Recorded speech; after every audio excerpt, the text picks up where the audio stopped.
Hello friends, good market आज बहुत अच्छे होंगे। बात लेते हैं क्रूड ऑयल और नेचुरल गैस की मंडे सेशन और आने वाले हफ्ते में क्या रहेगा, कैसे प्ले करना है, सबको समझेंगे। शुरुआत सबसे पहले कर ली जाए क्रूड ऑयल से ही। तो देखा जाए तो इस हफ्ते में ऑयल में अच्छी खासी गिरावट देखने को मिली है। जो मैंने सपोर्ट बताया था आप लोगों को 9000 का, कि एक क्रूशल सपोर्ट है। अगर ये टूट जाता है तो क्रूड ऑयल 8500 8400 की तरफ जाएगा, और वो भी गया तो 8200 और 8000 के लेवल भी देखने को मिलेंगे। देखा जाए तो वो डाउन साइड में सारे टारगेट अचीव हुए।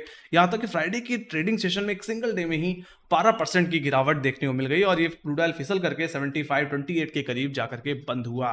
तो आई होप शॉर्ट साइड पे लोगों ने अच्छा पैसा बनाया होगा 9000 के ब्रेकडाउन पे, है ना। तो 9000 के जाने के बाद भी आप लोगों को अच्छा मूव मिला है ना। सो यहाँ पे बात कर ली जाए ऐसे ट्रिगर की कि ये ऐसा हुआ क्यों, तो मैंने साफ साफ आप लोग बता रखा था कि यूएस ईरान के वॉर सिचुएशन के से रिलेटेड डेवलपमेंट पे नजर रखें, है ना। यहाँ पे अगर परमानेंट सीज फायर हो जाता है तो क्रूड ऑयल के प्राइसेस में गिरावट आएगी, स्ट्रेट ऑफ हॉर्मुज खुल जाएगा, और यही हुआ फ्राइडे के इवनिंग में, है ना। जैसे ही इंडियन स्टॉक मार्केट बंद हुआ, है ना, एमसीएक्स मार्केट में हलचल होनी शुरू हुई ड्यू टू यस ईरान की तरफ से, सॉरी ट्रंप की तरफ से ये सुनने में आया। ट्रंप ने अपने ट्रूथ सोशल में लिखा कि हमने ईरान के साथ डील कर ली है, स्ट्रेट ऑफ हॉर्मुज को खोला जा रहा है। जैसे ये न्यूज़ आई, क्रूड ऑयल अचानक से फिसला, और आप देख ही सकते हैं कितनी बड़ी गिरावट देखने को मिली, है ना। $90 के नीचे जाकर के बंद भी हुआ, है ना। गिफ्ट निफ्टी में 350 पॉइंट का मूव था। तो ये एक्सपेक्टेड था कि चलो अब तो, है ना, एक बड़ी रिलीफ आने वाली है, बट नहीं नहीं नहीं, यहाँ पे भी एक प्रैंक हो गया। फिलहाल प्रैंक शब्द ही यूज करूंगा, क्योंकि देखा जाए तो ईरान ने फिर बोला कि भाई हमने तो ऐसा कुछ बोला ही नहीं। और पहली बात, यूएस अपने शिप क्यों नहीं हटा रहा, है ना। और ये भी सुनने में आ रहा है कि यूएस ने, है ना, ईरान पे हमला भी कर दिया है ना, फिर से कुछ, है ना। तो उसके चलते कहने के स्ट्रेट ऑफ हॉर्मुज को फिर से बंद कर दिया गया है। तो क्या करें, इसको जोक की तरह बोलूं, क्या बोलूं, सच में यार, है ना, ट्रम्प का हर जगह पोपट हो रहा है। आई डोंट नो ये उनसे निगोशिएशन करके पूरी तरह अच्छी तरह से बात करके क्यों नहीं बोल देते, पहले से ही वो ऐसा ट्रेलर देते हैं, फिर बाद में। तो मैं सीधे से बोलूँ तो मार्केट में मैनिपुलेशन बहुत ज़्यादा चल रहा है ना। और इस बार भी सुनने में आया कि इस ट्रुथ सोशल में जो ये ट्वीट आने से पहले ही 5 मिनट 10 मिनट पहले किसी ने बहुत बड़ी पोजीशन बना ली थी शॉर्ट साइड पे, और बहुत अच्छा पैसा बना दिया। तो मुझे लगता है यहाँ पे यूएस ईरान दोनों मिलकर रिटेलर का काट रहे हैं, सीधे सीधे बोलूंगा, क्योंकि ये सच में बहुत ही ज्यादा इरिटेटिंग और फ्रस्ट्रेटिंग सिचुएशन है ना। जहां पे लगता है कि चलो सब कुछ ठीक हो गया, फिर अचानक से ईरान बोलता है नहीं ऐसा कुछ भी नहीं हुआ है ना। तो ये चीजें कहीं ना कहीं मार्केट पे एक अनसर्टेनिटी पैदा करेंगी। तो अब क्या, फिलहाल अब क्रूड ऑयल में क्या करना चाहिए, तो इसी को हम जानेंगे इस टेक्निकल एनालिसिस में, है ना। तो यही थे फंडामेंटल, इससे ज्यादा कुछ ज्यादा बोलने की या ऐड करने की जरूरत नहीं है। बाकी इन्वेंट्रीज की बात करो तो इन्वेंट्रीज में एक बड़ा कूल ऑफ है, बट क्रूड ऑयल इस पे कोई खास रिएक्ट करता हुआ नहीं दिखा। हाँ, इस इन्वेंट्री के आने के बाद क्रूड ऑयल थोड़ा संभलने की कोशिश जरूर कर रहा था, बट जैसे ये इवेंट ट्रिगर हुआ क्रूड ऑयल में, है ना, वो जो सपोर्ट बना था 8400 8500 का, वो टूट गया, है ना। तो कुछ ज्यादा बोलने के लिए नहीं है। तो सीधे बात करेंगे टेक्निकल्स की कि अब क्या होगा, क्योंकि यहाँ पे तो ईरान ने सीधे फिर से बंद कर दिया। तो मेरा मानना है यहाँ पे टेक्निकल बेसिस पे भी इतनी बड़ी गिरावट के बाद क्रूड ऑयल एक ओवरसोल्ड टेरिटरी में जाके बंद हुआ। तो ऐसे भी मेरा मानना है क्रूड ऑयल में थोड़ी शॉर्ट कवरिंग तो बनती है। और इस न्यूज के बाद मेरा मानना है मंडे सेशन में हो सकता है एक छोटा सा गैप अप देखने को मिले। यहां पे मैं अपर लेवल्स को सबसे पहले डिस्कस करूंगा, जो कि है 8000 8080। मेरा मानना है ये जोन आपके लिए इमीडिएट रेजिस्टेंस जोन होगा। हो सकता है इसी के करीब क्रूड ऑयल खुलता हो दिखे, बट यहां पे जो अंडरटोन है क्रूड ऑयल का वो पूरी तरह से बेरिश है। तो मतलब क्रूड ऑयल में उछाल में बिकवाली की जा सकती है। तो मैं तो यही बोलूंगा 8000 8080 के आसपास अगर खुले, वहां पे अगर क्रूड ऑयल अटकता हुआ दिख रहा है, तो मैं तो कहूंगा अगर आप रिस्क ले सकते हैं तो दोबारा बिकवाली करके चलना चाहिए। 8100 के करीब ऐसा लगाइए और दोबारा शॉर्ट करिए इसको 7520 7400 तक के लेवल्स के लिए, जो कि मेरा मानना है मंडे सेशन में सपोर्ट की तरह काम करेंगे। देखा है तो हैवी पुट राइटिंग हमें 7500 के लेवल्स अब देखने को मिल रही है, that will be the support. बाकी सिंपल सी बात है, अगर ये टूट गया तो क्रूड ऑयल 7000 की तरफ भी जाता हुआ दिख सकता है। मूविंग एवरेज के तौर पे भी देखा जाए तो 8000 के लेवल पे इसका 50 डे एक्सपेंशन मूविंग एवरेज है। बाकी मेरा मानना है शॉर्ट कवरिंग बड़ी तब हो जाएगी, या अगर लॉन्ग स्ट्रेटजी बनाने के पॉइंट ऑफ से बोलूं, काफी लोग होते हैं जो कॉन्ट्राबेट प्ले करने की सोच रहे होते हैं, तो मैं उनको यही बोलना चाहूंगा कि क्रूड ऑयल में फिर उस हिसाब से आपको इसी हर्डल के ऊपर निकल जाने का वेट करना पड़ेगा। इस रेजिस्टेंस जोन के ऊपर आवरली बेसिस पे सस्टेन करना इज वेरी इंपॉर्टेंट। अगर आवरली कैंडल इसके ऊपर सस्टेन हो रही है, क्लोज हो रही है, सो मेरा मानना नीचे 30-40 पॉइंट का एसएल लगा करके, है ना, क्रूड ऑयल की रिकवरी को प्ले करना चाहिए। ज्यादा से ज्यादा मेरा मानना है इंटरडे लेवल पे क्रूड ऑयल 8200 से 8400 की तरफ जा सकता है। बाकी मेरा मानना है यहाँ पे एक फॉलिंग ट्रेंड लाइन है, इसको भी आपको रडार पे रखना पड़ेगा। अगर इस ट्रेंड लाइन पे अगर टेस्ट हो रहा है क्रूड ऑयल और अटक रहा है, तो अपने प्रॉफिट्स को थोड़ा जरूर बुक करें। बाकी सिंपल सी बात है, अगर ट्रेंड लाइन का ब्रेकआउट आया तो ज्यादा से ज्यादा मुझे अगर कोई मेजर शॉर्ट कवरिंग देखने को मिलेगी, तो देखने को मिल सकती है 8800 88 73 के लेवल्स तक, जो कि मेरा मानना है आने वाले हफ्ते में वीकली रेजिस्टेंस जोन की तरह काम करेगी। यहां पे क्रूड ऑयल का आता है फॉलिंग 10 और 20 डे एक्सपोनेंशियल मूविंग एवरेज। तो सीधे सीधे बोला जाए टेक्निकली तो क्रूड ऑयल 8800 70 के ऊपर जब तक नहीं निकल जाता तब तक इसके नीचे क्रूड ऑयल पूरी तरह से बेरिश ट्रेंड में है।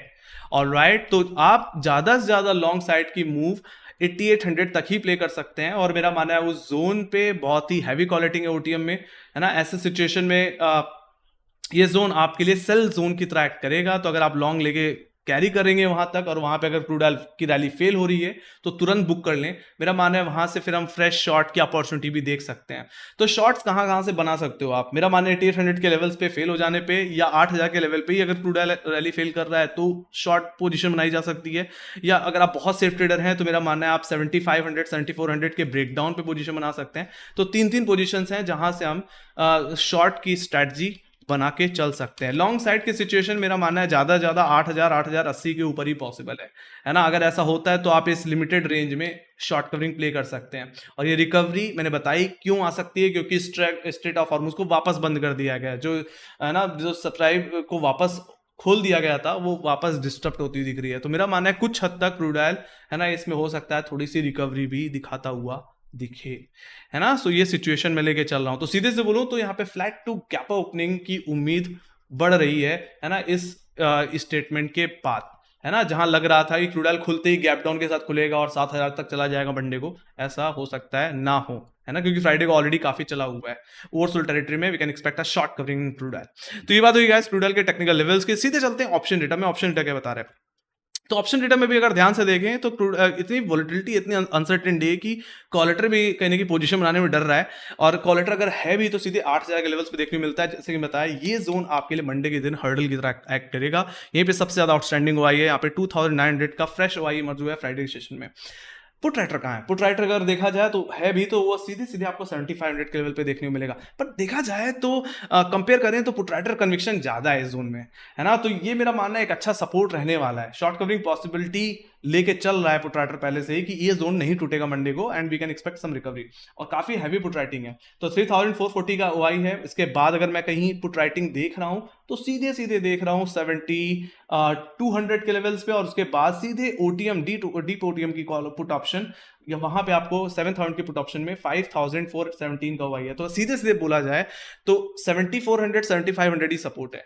गया तो 7000 तक की गिरावट देखने को आपको मिल जाएगी, है ना। बाकी वहीं पे 8000 आपके लिए हर्डल है। 8000 के बाद अगर कहीं एक्टिव कॉल रेटिंग है तो सीधे कहां पे है? 8500 पे, और उसके बाद कहां पे है? 8800 और 700 रुपए के जोन में, है ना। मैंने इन लेवल्स को टेक्निकली भी आपके सामने रखा।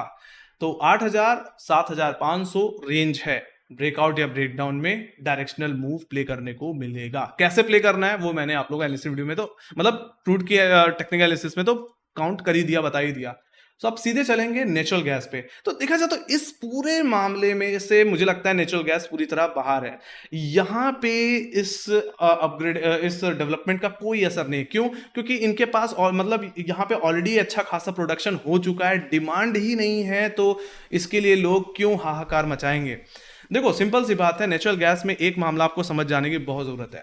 नेचुरल गैस दो चीजों में सबसे ज्यादा यूज होता है। सर्दियों में हीटिंग एलिमेंट की तरह काम, हीटिंग फ्यूल की तरह काम करता है, और गर्मियों में कहीं ना कहीं आपके लिए कूलिंग के लिए काम करता है। बट बीच में जो सिचुएशन आती है जहां पे ना सर्दी होती है ना गर्मी, जैसे हमारे यहाँ फरवरी मार्च में ऐसा होता है कि आपको ना ज्यादा गर्मी लग रही होती है ना ज्यादा सर्दी लग रही होती है, तो ऐसे सिचुएशन में एनजी मतलब इस फ्यूल की जरूरत ही नहीं होती, उस समय सिचुएशन पूरी तरह न्यूट्रल होती है, और ऐसे ही फेज में नेचुरल एनजी कोई खास रिएक्शन भी नहीं दे रहा होता।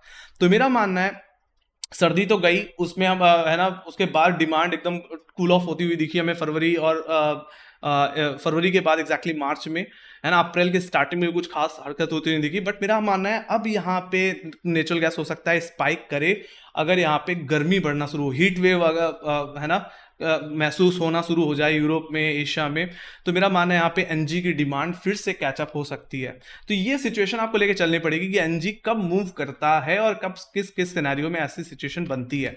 तो फिलहाल के लिए अभी ऐसा सिनेरियो दिख रहा है यूरोप में जहां ना ज्यादा सर्दी है ना ज्यादा गर्मी, उसके बिहाफ पे NG is not moving much. But yes, जैसे बताया, हीट वेव जैसे ही अगर हिट करेगी, we can expect a spike in natural gas, है ना, एक अच्छा खासा डिमांड देखने को मिलेगी, and we can expect some price boost in natural gas also, है ना। तो इस डेवलपमेंट का कोई खास असर नहीं है, everything depends on whether condition. Okay, ये बात आपको समझ के चलनी पड़ेगी। सीधे इन्वेंट्रीज को पहले देख लें, तो इन्वेंट्रीज में आप देख सकते हैं सप्लाई भरपूर है गाइस।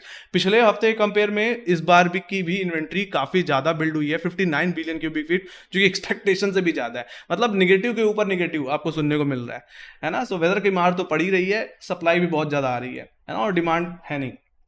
तो देखा जाए तो यहाँ पे जो ओवरऑल स्टांस है वो कहीं ना कहीं है ना, न्यूट्रल टू निगेटिव है, साइडवेज है ना, कोई रिएक्शन नहीं है।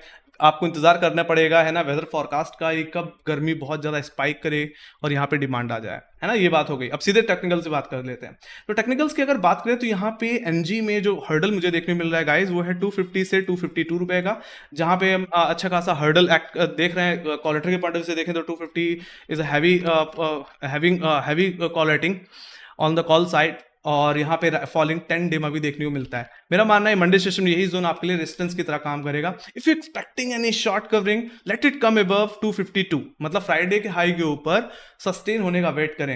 एटलीस्ट आवरली क्लोजिंग तो चाहिए। अगर ऐसा हो जाता है तो नीचे मुझे लगता है 2-2.5 पॉइंट का ऐसा 1.5 से 2 पॉइंट का ऐसा लगाना चाहिए, और इसको प्ले करना चाहिए 255 से कहीं ना कहीं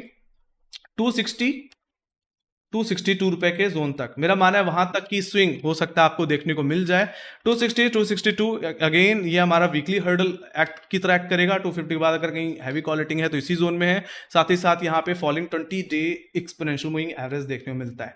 यहाँ पे नेचुरल गैस टेक्निकली बेरिश तब तक है जब तक एनजी 260 के नीचे है फिलहाल के लिए। अब एनजी को 262 रुपए के ऊपर निकलना पड़ेगा कोई टेक्निकली बुलिश रिवर्सल इंडिकेट करने के पॉइंट ऑफ व्यू से, है ना। तो जब तक 262 के नीचे है, व्यू इज निगेटिव। बाकी इसके ऊपर निकला, will see some major upside. ऐसा हो सकता है हम बहुत बड़ी तेजी देखें, क्योंकि एक बेरिश गैप भी पेंडिंग है, वो सेटल हो सकता है। फिर हम कहीं ना कहीं 270 से 288 तक की स्विंग भी एक्सपेक्ट कर सकते हैं अबव 262। जब तक इसके नीचे है, व्यू को थोड़ा सा आपको निगेटिव ही रखना पड़ेगा। बाकी जहां तक बात की जाए सपोर्ट की, तो गाइस सपोर्ट है 240 243 का जोन, है ना। सीधे से ओवरऑल इसी जोन को एक्सपेक्ट करूंगा। ये हमारे लिए एक अच्छा खासा सपोर्ट बन चुका है। 243 244 का जोन एग्जैक्टली फ्राइडे का लो था, और 240 241 ये एग्जैक्टली इस हफ्ते का लो है। मेरा मानना है फर्दर वीकनेस हमें और इंडिकेट तब होती हुई दिखेगी जब एनजी सीधे सीधे 240 के नीचे डेली क्लोजिंग दे देगा। अगर ऐसा हुआ तो एनजी कहने की 230 की तरफ, 230 रुपए की तरफ जाता हो दिख सकता है। हो सकता है 220 के लेवल्स भी देखने को मिल जाए, है ना। अगर यहाँ पे वेदर कंडीशंस में कोई खास इंप्रूवमेंट देखने को नहीं मिला, एनजी के फेवर में नहीं रहा, सीधे सीधे बोलूं तो, ठीक है। तो ये बात होगी इसकी। तो हमें यहाँ पे एक रेंज दिख रही है ओवरऑल 260 से 240 की। 260 को ऊपर निकला तो बुलिश ट्रेंड, 240 के नीचे गया तो बेरिश तो है ही, will see some continuation of bearish trend overall. Yes, तो ये बात हो गई गाइस एनजी की। तो यहाँ पे जो ओपनिंग मैं एक्सपेक्ट कर रहा हूँ वो मेरा मानना है फ्लैट ओपनिंग हो सकती है, या हो सकता है छोटा सा गैप अप देखने को मिल जाए। बट मैटर यही करेगा कि हम, है ना, इन लेवल्स के आइदर साइड कोई डेली क्लोजिंग दे दें, है ना, फॉर है ना, to understand the trend and to play any directional move. या तो ये बात हो गई नेचुरल गैस के लेवल्स की। सीधे चलेंगे अब यहाँ पे ऑप्शन डेटा में, देखेंगे कि ऑप्शन डेटा में हमें क्या दिख रहा है ना। सो एनजी में कोई खास हरकत वरकत नहीं है। सो यहाँ पे अगर एनजी के लेवल्स की अगर बात कर ली जाए तो आप देख सकते हैं 260 पे सबसे ज़्यादा कॉलेटिंग हुई है एट द मनी में। यहाँ पे 17,000 का वाई है। उसके बाद ओटीएम में अगर देखें तो 270 की कॉल ऑप्शन में हमें काफ़ी अच्छा खासा वाई बिल्डअप होता हुआ दिखा है। हालांकि यहाँ पे थोड़ा अनवाइंडिंग ही हुई है। यहाँ पे 20,734 का वाई है। मजे की बात यह है कि फ्राइडे ट्रेडिंग सेशन में कॉलेटर के पास भले ही अच्छा खासा ग्रिप है, बट यहाँ पे अनवाइंडिंग देखने को मिल रही है। बट पुट साइड में कोई खास अनवाइंडिंग नहीं है। ऐसा तभी होता है जब यहाँ पे कोई ट्रेंड में कोई शिफ्ट आने वाला हो, है ना। एक तरह से बोलूं तो बॉटम बन गया हो और अब अपसाइड में उतना कन्विक्शन नहीं रह गया हो, है ना। अगर कॉलेटर अनवाइंड कर रहा है, पुट राइटर वाई गेन कर रहा है, so we can expect some short covering और रिकवरी। और वैसे ही सिनेरियो अब ऑप्शन डेटा में मुझे दिख रहा है ना। देख सकते हो आप 260 कॉल ऑप्शन, 270 कॉल ऑप्शन, यहाँ तक कि 280 कॉल ऑप्शन में भी, और डीप ओटीएम में 300 रुपए की जो कॉल ऑप्शन है उसमें भी हम अनवाइंडिंग देख पा रहे हैं।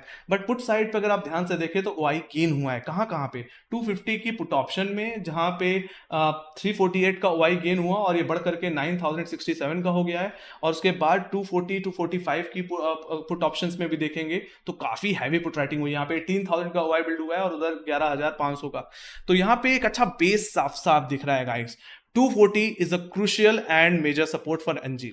टूटेगा, will see some downside. Otherwise अगर ये होल्ड हो रहा है तो और कॉलेटर अनवाइंड कर रहा है तो ये इंडिकेशन है कि आने वाले हफ्ते में एनजी में थोड़ी रिकवरी देखने मिल सकती है। हम एक्सपेक्ट कर सकते हैं कि वेदर फोरकास्ट में भी एनजी के फेवर में ही है ना डिमांड देखने को मिलेगी, है ना। जैसे बोला कि अब गर्मी भी शुरू हो रही है तो हीट वेव आएगी तो कूलिंग डिमांड बढ़ेगी, है ना, जो कि एनजी के फेवर में ही रहेगी। सीधे सीधे वही बात हो गई। तो ये बात होगी गाइस सारे लेवल्स की। अब बात कर ले इवेंट्स की, तो फिलहाल यूएस में कोई खास इवेंट के डेवलपमेंट पे तो मेरी नजर नहीं है। मेरी नजर सीधे सीधे एनजी के वेदर कंडीशन पे और इन्वेंट्रीज पे है, और साथ ही साथ यूएस और ईरान के डेवलपमेंट पे है, क्योंकि फिलहाल स्टेट ऑफ हार्मोज एक बड़ी गले की हड्डी बना हुआ है। अगर स्टेट ऑफ हार्मोज खुलेगा, क्रूड ऑयल की प्राइसेस में गिरावट आएगी। अगर स्टेट ऑफ हार्मोज बंद हो जाएगा तो सीधी सी बात है, क्रूड ऑयल के प्राइसेस को वापस सपोर्ट मिलने लग जाएगा। That's the thing. तो इस पे आपको नजर रखनी पड़ेगी, ठीक है। सो यही थी एनालिसिस मेरी। आई होप अगर आपको पसंद आई हो तो make sure guys like share guys दबा देना। और बाकी अगर आपको क्या लगता है क्रूड ऑयल नेचुरल गैस में आने वाले हफ्ते के क्या टारगेट रहने वाले हैं, गैप अप हो या गैप डाउन, है ना, वो आप कमेंट सेक्शन में लिख के जरूर बताइए। तो इसी के साथ thank you very much for watching. Bye bye guys, take care guys, love you, bye bye.